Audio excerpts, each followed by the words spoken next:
Josué capítulo 24, verso 15, só abaixa o retorno aqui atrás de mim. Diz assim: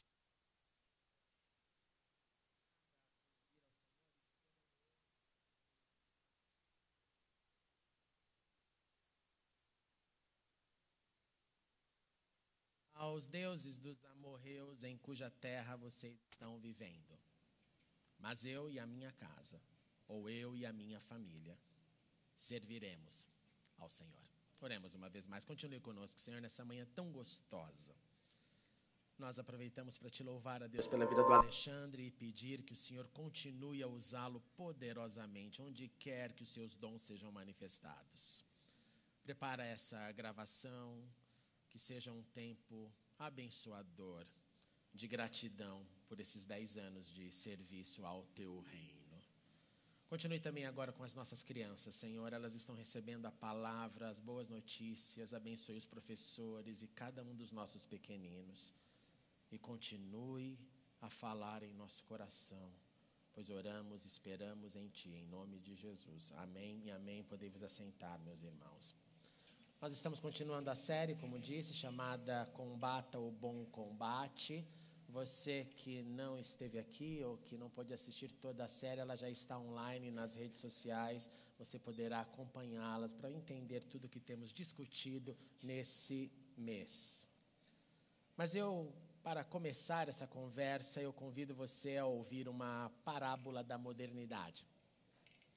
Da selva de pedras, em alguma metrópole, vivia um homem chamado João, que um certo dia, meio irritado, falou assim com o Senhor: Ah, Senhor, se eu tivesse tudo que meu chefe tem, se eu tivesse mais grana, se eu tivesse um carro do ano, se eu tivesse a casa própria já paga, a minha vida seria bem diferente, Senhor, o Senhor sabe disso.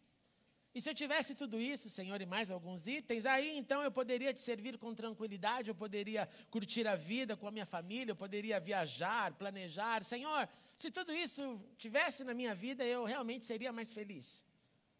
Respondeu o Altíssimo para o João: Mas eu tenho te sustentado. Eu te dou e te dei o seu emprego, eu te dei uma carreira, mas compete a você desenvolvê-la. Você tem um carro, você mora debaixo de um teto, você não passa fome, João. Eu tenho te dado o pão nosso de cada dia. Além disso, você ainda consegue em alguns feriados escapar para descansar. E mesmo assim, você não me serve. Sempre você tem uma desculpa. Disse o João ao Senhor: Mas é que o Senhor não sabe como é a guerra lá em casa. O Senhor não sabe como são os infernos que nós vivemos. O Senhor não sabe como é ouvir criança gritando. A minha mulher nem sempre de bom humor. Meu filho mais velho, olha, Senhor, ele não larga o telefone. Eu não tenho ambiente, Senhor. Eu não tenho paz, respondeu o Senhor ao João. Eu te sustento e você reclama. Eu te dei uma família e você reclama. Eu te chamei para você servir e você não me serve. Então Deus deixa o João e volta para a sua glória. Terminada a conversa, o João, na segurança do pensar que estava falando sozinho, disse: Ele diz isso porque não sabe como é a guerra lá em casa. Você tem 30 segundos para falar com quem está do seu lado. Como que é a guerra lá na sua casa? É verdade. Como é a guerra lá em casa?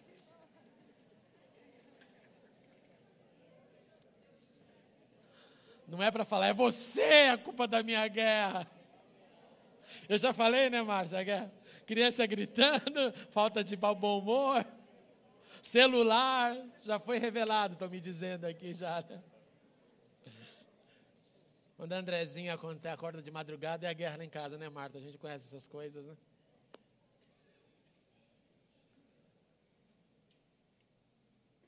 Como é a guerra lá em casa? Quais são os seus desafios familiares? E essa pergunta é tão importante porque se eu ou você, se eu fosse o diabo, eu certamente atacaria o seu lar. Porque a sua casa, a nossa casa é o nosso laboratório real, onde aqueles que vivem próximos de nós, eles possibilitam um cenário para o seu e o meu exercício da fé. Lá em casa, todos sabem quem eu sou. Lá em casa todo mundo conhece as minhas virtudes, os meus defeitos, os meus acertos, o meu rotineiro testemunho. Lá em casa, escute isso, ser é muito maior do que o dizer. Lá em casa, sejam meus pais, filhos, irmãos, esposa, marido, eles sempre sabem se eu estou de bem com a vida ou de mal com a vida. Lá em casa, eles presenciam as minhas procrastinações, as minhas preguiças, os meus acertos. Eles são aqueles que escutam, presta atenção nisso, a minha linguagem. E, gente, só um parênteses. A linguagem lá em casa tem que ser a mesma da linguagem da igreja. É claro que tem mais privacidade, mais intimidade, mas o nosso verbo também é vocacionado para lá em casa seguir um padrão, que é o padrão de gente cheia do Espírito, como diz Paulo aos Efésios. Deixem-se encher pelo Espírito, falando entre si com salmos, hinos, cânticos espirituais, cantando e louvando ao Senhor, dando graças constantemente a Deus Pai por todas as coisas, como Alexandre nos lembrou. Por todas as coisas, em nome do nosso Senhor Jesus. A guerra lá em casa acontece quando as influências dos nossos problemas se misturam ou se encontram com os problemas daqueles que conosco dividem o mesmo espaço. E esse encontro de problemas, eles potencializam o cenário e geram mais conflitos. A guerra lá em casa acontece quando eu me esqueço de que Deus me deu um espaço, casa, ambiente, um lar, assim como Ele deu para Adão e Eva um jardim. E você lembra qual foi a primeira missão daquela primeira casa da história? A missão foi cuidar e cultivar. O que me mostra, então, talvez nesse primeiro template, nesse modelo, que lá em casa, mesmo com a minha guerra diária, lá precisa ser o local que eu cuido e cultivo. E aí a pergunta é como? Outra pergunta que tem que vir é que sementes, então, eu planto nessa casa? A semente do amor, a semente do perdão, a semente do acolhimento. Eu tenho plantado, será sementes de sonhos ou sementes da discórdia? Sementes que resultarão em frutos e que vão ser divididos com aqueles que vêm para a minha casa, que desfrutam do meu ambiente ou o meu lugar de isolamento, porque eu não quero que ninguém venha ver o que acontece na minha casa. Qual é o perfume presente em nossas casas? Como que está a grama aparada, espinhos removidos? Como que nós cuidamos da vida da nossa casa? E não importa se a sua casa está com uma lotação bem grande ou se você mora sozinho. O cuidado, o cultivo desta casa deve ser manifestado e percebido por aqueles que frequentam a minha e a sua casa, mesmo aqueles que não moram e dividem o espaço todos os dias. Além do cuidado e cultivo, o primeiro modelo lá de Adão e Eva nos ensina também que, desde a primeira casa, há demandas, cultivo e cuidado, mas há também possibilidades, permissões e restrições. O Senhor ordenou ao homem: coma livremente de qualquer árvore do jardim, mas não coma da árvore do conhecimento do bem e do mal. Você pode fazer isso, mas não pode fazer aquilo. E que esse, então, cuidado, cultivo, possibilidades, permissões e restrições façam do nosso lar o laboratório das experiências, o local de bênçãos e de crescimento primário em nossa vida, porque, como disse, em nossa casa, o ser é mais importante que o dizer. Eu tenho duas grandes lembranças da minha casa. A primeira foi o dia que eu falei para o meu pai que eu queria deixar o quarto do jeito que eu gostaria. Ele falou assim: filhinho querido, o dia que você tiver sua cara, você faz o que você quiser. Na minha casa, não. Eu queria pintar de preto todas as paredes, colocar um monte de pôster, pichar todo o quarto, fazer uma coisa maravilhosa de um ex-rock and roll. Segundo boa lembrança que jamais eu me esqueço é que incontáveis vezes,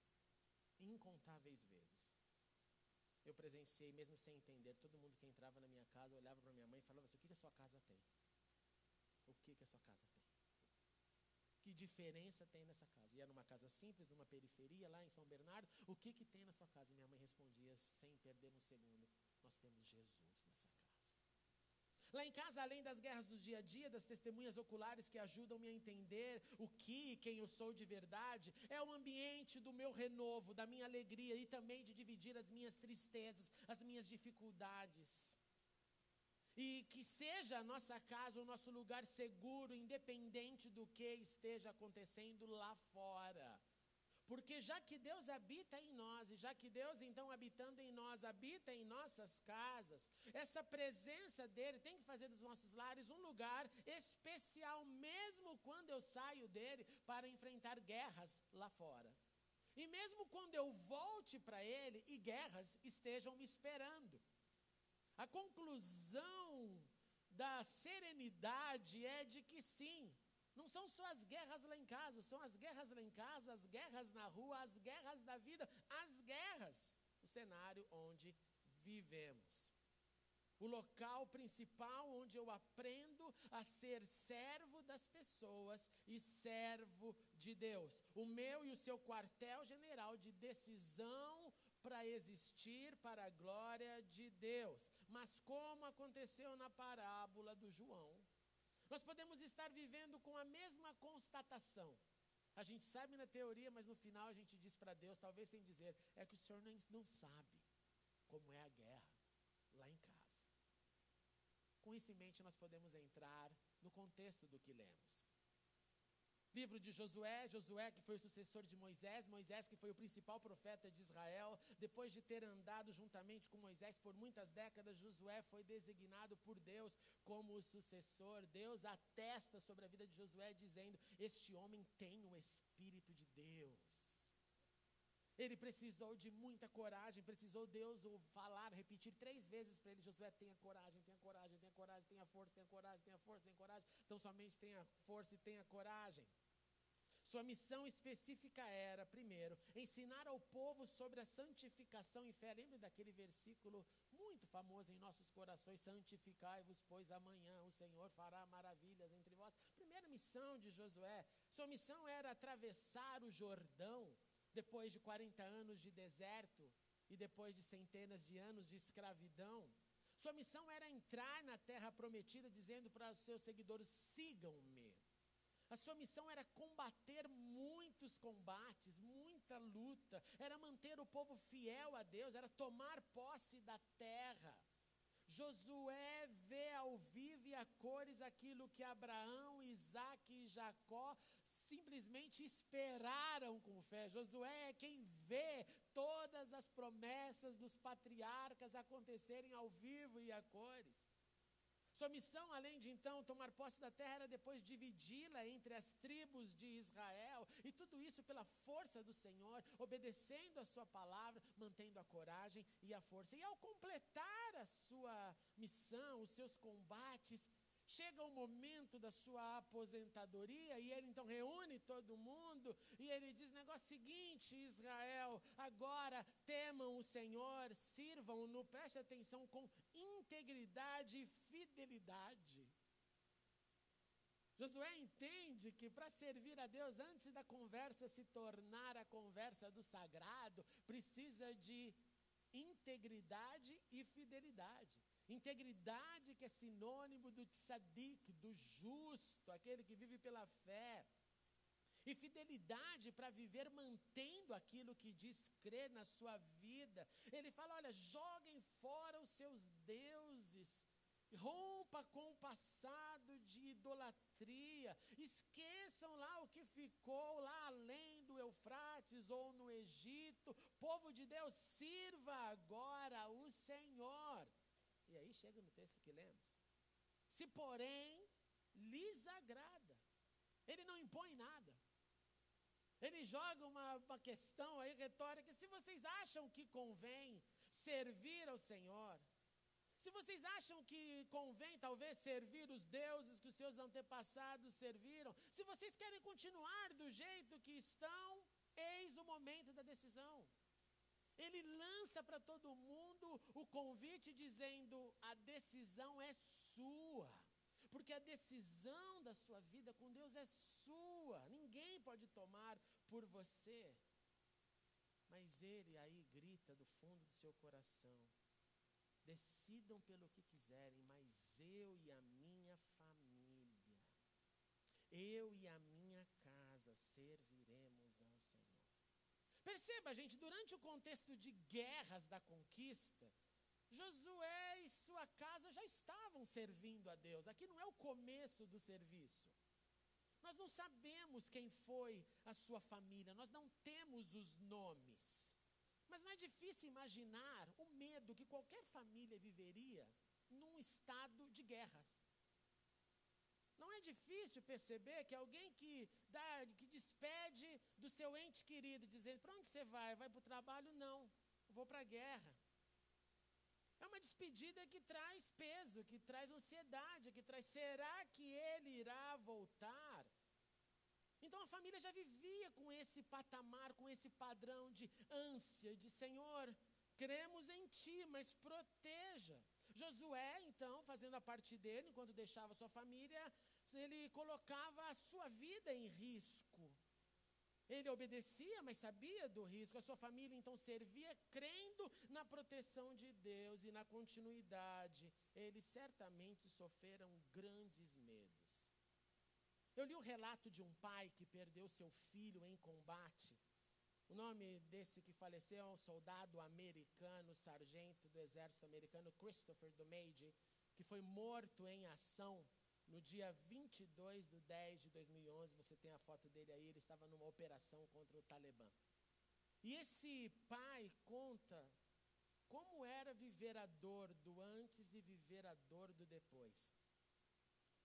Quando ele ficou sabendo que seu filho morreu, ele desesperou-se, ele foi lá no Google Earth e quis descobrir exatamente qual era a localização, ele queria ver o terreno, ele quis informações dos oficiais superiores dizendo como foi a morte, o que aconteceu naquele dia, na operação chamada Charles, e o que contaram para ele acalmou o coração dele, porque disseram, olha, a bomba foi tão forte que lançaram contra o pelotão do seu filho, que nós podemos garantir que seu filho morreu sem dor, porque ele não teve tempo de perceber o que aconteceu. Qualquer pai que tem um filho ou uma filha num cenário desse, que tem um ente querido, a ideia de alguém vai e talvez não volte, consegue imaginar um pouquinho o que essa família, não só de Josué, mas da época da conquista, vivenciaram.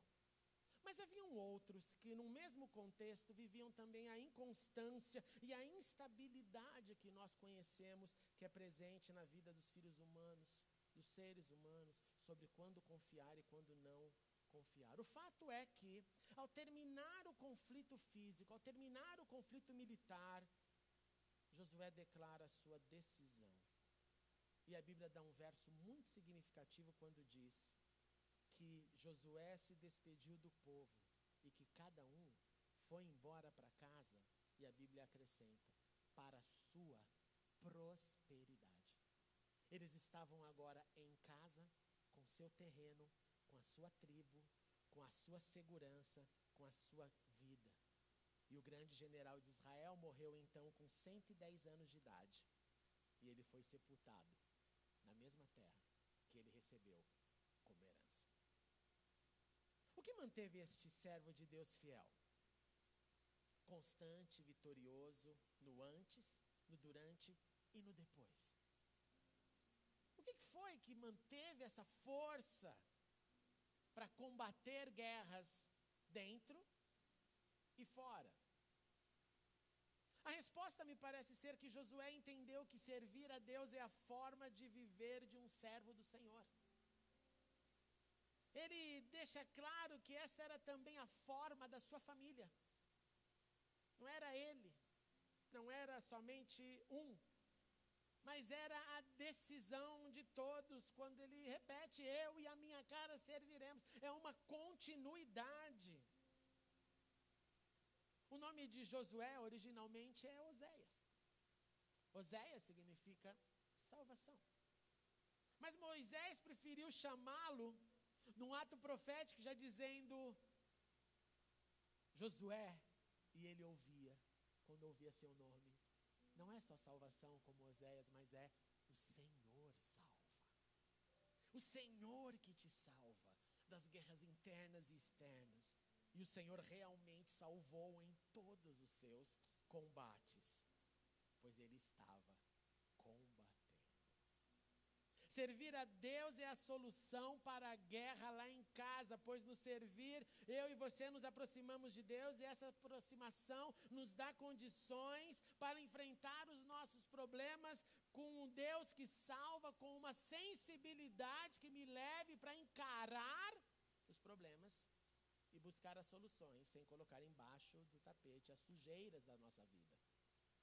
No servir eu cresço, eu me desenvolvo e assim me torno mais apto para desenvolver uma casa que não é vencida pelas guerras externas nem internas.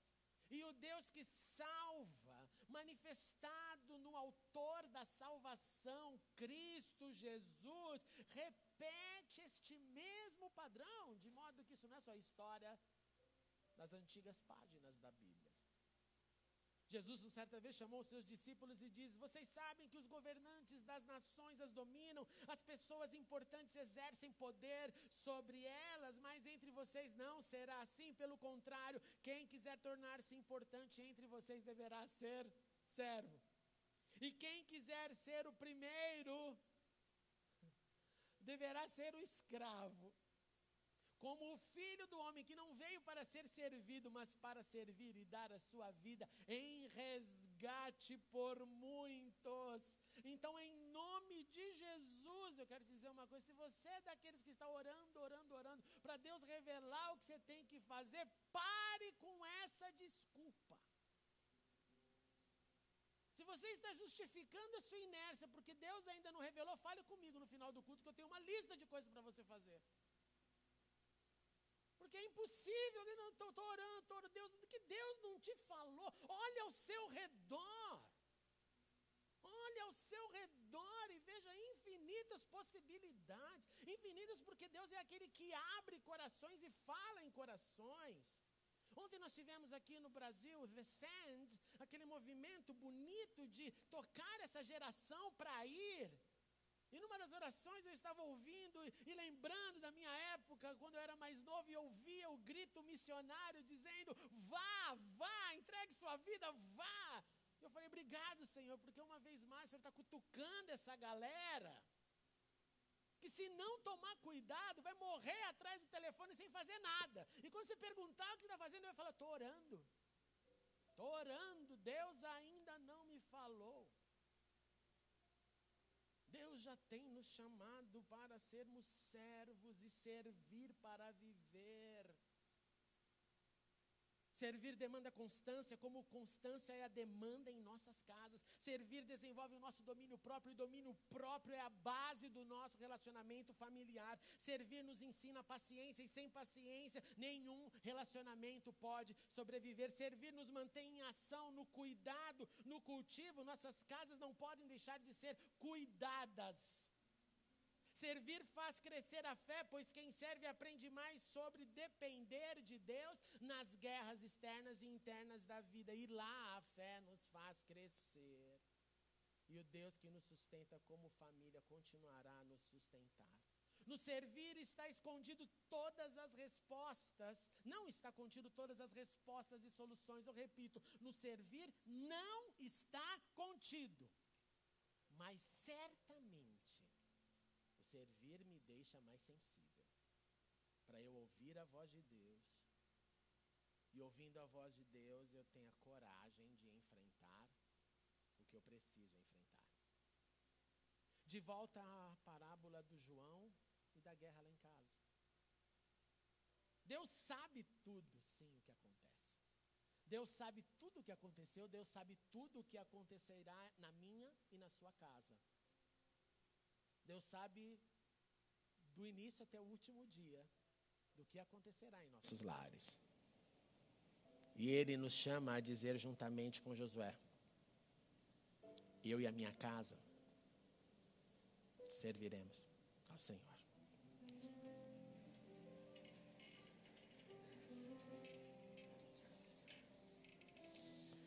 Senhor, só Tu sabes as guerras de cada um aqui nos seus lares.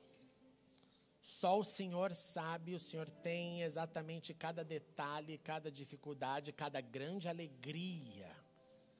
Só o Senhor sabe aquilo que o Senhor está fazendo, operando, transformando. Só o Senhor sabe, e nós também, aquilo que já foi transformado em nós, como indivíduos que habitam em casas. Mas nós queremos nesta manhã, Senhor, em Teu nome, te pedir, ajude-nos a ser esses cultivadores e cuidadores, servos, que independente se estaremos enfrentando grandes batalhas dentro ou fora, que a gente possa olhar para o Senhor, autor e consumador da nossa fé, e pedir que o Senhor nos ajude, Senhor, a discernir o que a nossa casa, a nossa família precisa. Deus, renove as paciências esgotadas, renove a ausência ou a diminuição do domínio próprio, renove a mansidão, renove o amor, renove o desejo de ter em casa uma igreja perene que viva para louvar o seu nome, falando entre salmos, hinos e cânticos, para que seja o local que quando a gente volta das guerras da vida, a gente seja acolhido pelo amor do Senhor. Em nome de Jesus, nós entregamos a nossa casa a Ti, porque confiamos na Tua graça que nos basta, graça que se aperfeiçoa em nossas fraquezas, graça que nos salvou, graça que está sobre nós, graça, favor imerecido, que nos constrange e nos coloca todos diante de Cristo, e que seja Cristo o único Senhor das nossas casas, em nome de Jesus, para a sua glória, amém e amém. Vamos aplaudir a Ele, o nosso Deus, nosso Salvador. Aleluia.